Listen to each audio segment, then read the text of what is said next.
Napalaban nga pala tayo dito mga katropa dito kay Idol Sumaraga at anong oras na rin nga pala nag-start. What's up mga kabasketballista? So ngayong gabi nga pala mga katropa at naglalakad na rin nga pala ako papunta dun sa covered court dito sa El Nido. So nilakad ko lang din nga pala dito yung court dahil malapit lang din nga pala yung hotel na tinutulugan ko at pinagtatrabuhan ko dito sa paglalaro namin ni Idol Sumaraga. So yun nga, naglalakad na lang din nga man pala ako at malapit na rin nga pala ako sa simbahan at sa court. Ito nga pa rin para fast forward, nandito na rin nga pala tayo sa court. Shoutout nga pala dito kay Pinto.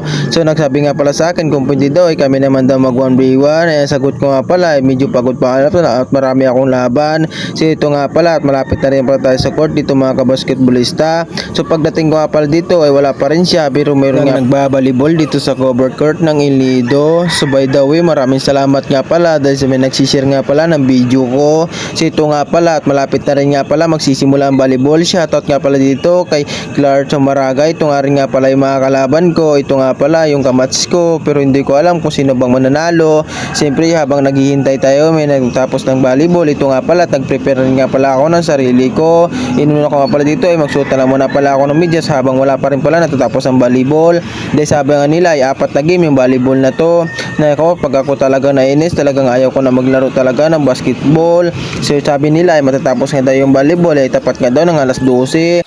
Ay nako, kailan pa ba nagbago ang volleyball? Siyempre pag sinabing volleyball ay talagang pustahan yan. Katulad nga sa amin ni Clark Sumaraga ay pustahan kami dito. Yun nga pala, hindi naman dapat ako maglaban ng pustahan kaso napilitan lang talaga. Dahil siyempre content creator tayo ay kailangan natin magsipag, mag-content para meron tayong ma-upload. Ito nga pala, i-upload agad-agad natin mamaya kung siguro mga tanghali kaya hindi ko pa matapos mag-edit. So ito nga pala, ay pagkatapos nga pala mag-shoot ng sapatos, dito na rin nga pala ako direct sa cover sa loob ng court ay nag-training muna ako dito, nagtitira. So ito nga pala, shoutout ka pa dito kay Dr. Lero. Maraming salamat ka pala sa iyo dahil ikaw nga pala yung supported followers ko dito sa El Nido na nag-aasikaso dito sa akin pagbibideo. Ito nga pala, tamang warm up lang muna pala dito habang wala pa nag-uumpisa yung laro dito. So ito nga, naglapit na rin nga pala ako sa kalaban ko. By the way, nag-asikaso na rin nga pala ako. Dapat kong asikasoin dito dahil patapos na rin nga pala dito yung volleyball. So ito nga pala at nagsimula na rin kami dito mag 1v1 ni Clark Sumaraga. So sa unang game nga pala dito ay talagang makakapag-score pa ako. So ito nga pala at medyo masama pa rin pakaramdam ko dahil nga pala may problema pa rin ako. Dahil medyo nga pala may pumasok sa isip ko. Hindi ko na rin nga pala sabihin at hindi ko na rin nga pala i-share kung ano ang problema ko. Basta ito nga pala at nagwa 1v1 ako dito ni Clark Sumaraga. So masasabi ko lang talaga kay Clark Sumaraga ay medyo malakas talaga ito. So ito nga, marami na rin nga pala ako nakalaban dito. By the way, pang-apat na rin pala sa nakalaban ko. So pasensya na rin nga pala kayo sa voice over ko dahil meron kayo marinig na huni ng mga manok. Dahil dito nga pala ako sa taas ng 4th floor nagbo-voice over. Dahil dapat nga kagabi ito pa lang ito ang kaso ko mag-voice over dun sa kwarto. Kaso nga pala sakto na rin nga pala alas 2 na nagsimula kami ng basketball dahil alas 11 na rin nga pala nag-start.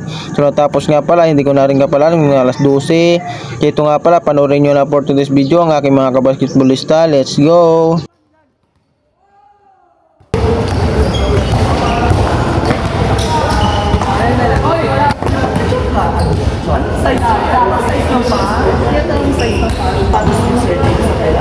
Ano? Bisita naman to si Kiang, pero sa Si Uchang nga, di mo man ang mabulko mo buto.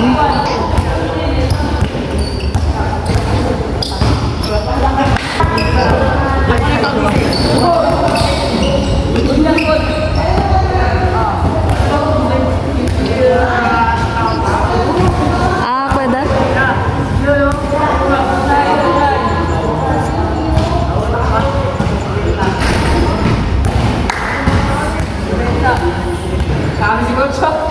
So by the way mga guys, hanggang dito lang din nga pala yung video ko dahil hindi nga pala masyado nakapag-video si ate dahil may kausap siyang lalaki. Sana ulanan talaga sa iyo ate.